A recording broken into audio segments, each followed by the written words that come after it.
I have to talk about a very sad subject. One of the hard parts of parenting. Sometimes our children have addiction problems. My son's problem started innocently enough, like most young people. It seemed like a small thing, and we never really thought it would develop into what it's developed into. But it all started here, with a simple turbo from a Volkswagen on my lawn tractor. And it's developed from there. Things are getting out of control, and we'll have to walk around. They are? It's time for an intervention, son.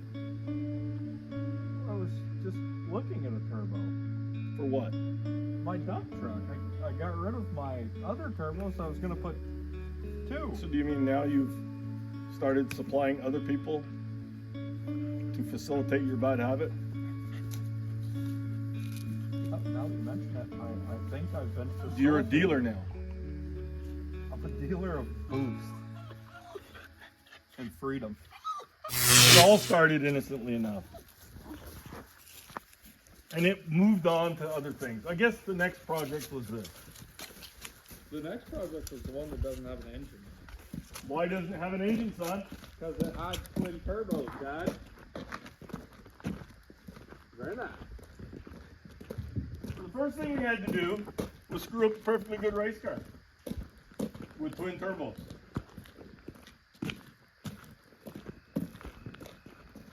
This was a nice working race car.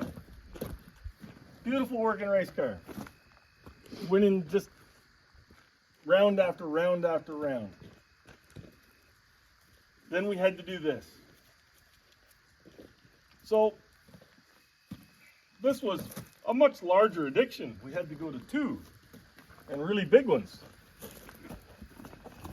So we went from the innocent little lawn tractor turbo to this mess. The two gigantic turbos.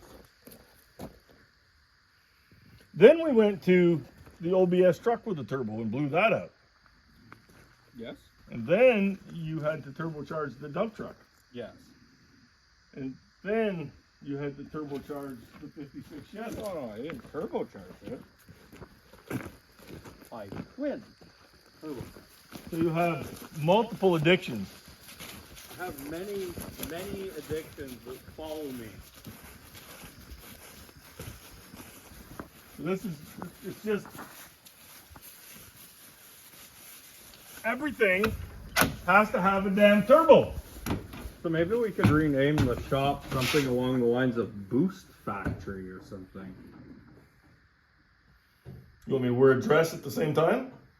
Well, I mean, do you like going fast? I like nitrous and small block Chevys. Now we've taken his only street car he had that he could actually drive anywhere. Now it's sitting in the trailer broken with twin turbos. Do you see? It only has a broken brake line. Why does it have a broken brake line? I had to donkey stomp the pedal to stop the car.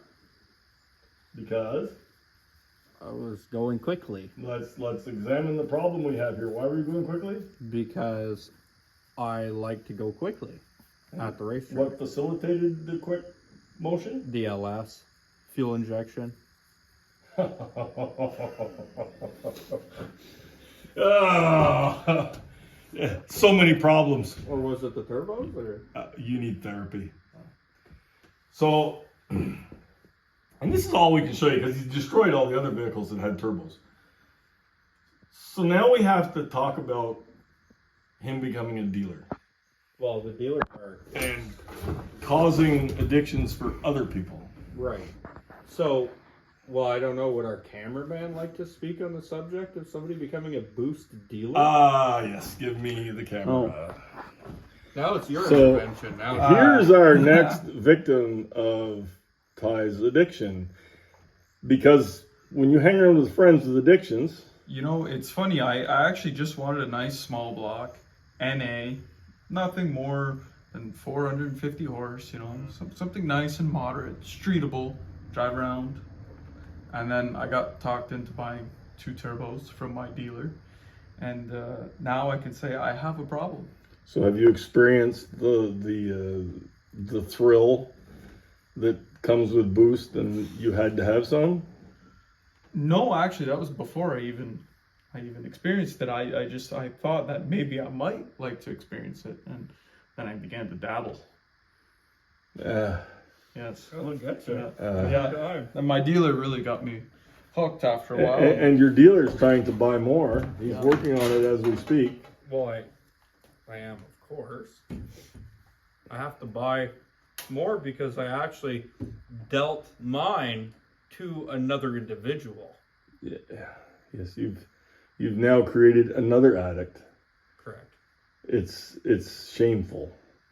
So let's go look at what you've done to this other poor person now. Well, it's at parts right now. It's together enough to clearly see the direction this is headed. Perfect. So tell us about your influence on this poor person. Well, this person actually, I came upon the idea of getting rid of my addiction, actually. So I was in the middle of getting rid of my addiction, and this guy messaged me and said, I would like to pick up where you left off. I think you were getting rid of your part of your addiction so you could afford to facilitate another part of your addiction. That's probably definitely what that was. So now I'm painting parts of the facilitation of the addiction here, and then we're going to be putting the main feller. This was the turbo from the dump truck. This is the entire. So now what's going to happen to the dump truck? Well, I was just on the internet before looking at twin turbos actually for the dump truck because, you know, if you have a stack, it's all well and good, but why would you have one stack on a dump truck? Normally dump trucks have two stacks. You know where turbos belong? On dump trucks. On diesels. And dump trucks. That's where turbos belong. And I have a dump truck. You should have a diesel. Well, I like starting in the winter. So, Have a Duramax. I mean, I know where there's one. I do too.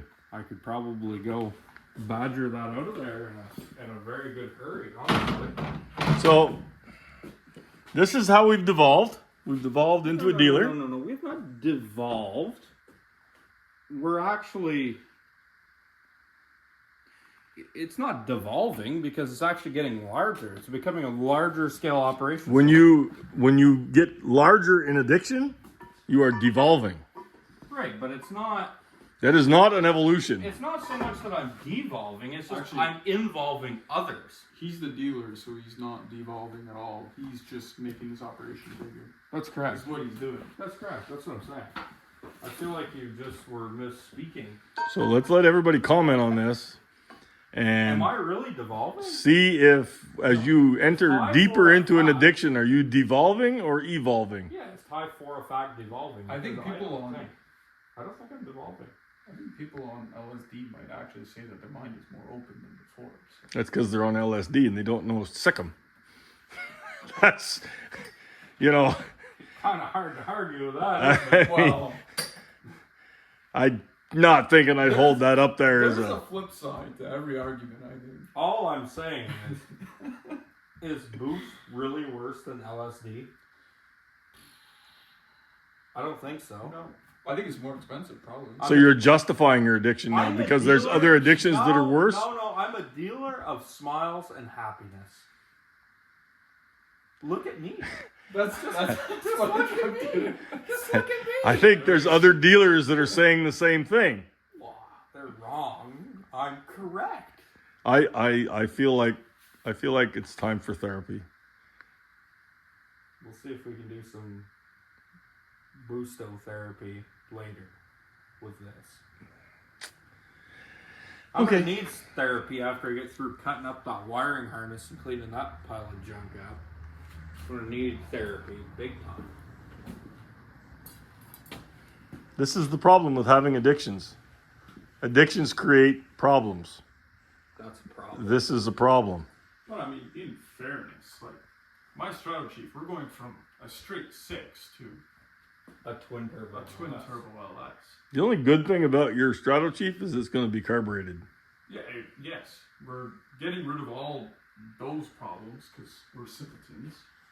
But, or at least I am. I hate this crap. Same. It seems to be nothing but trouble. I'll give it credit. There's coil unplugged there. That's the credit I'll give it. That's wonderful.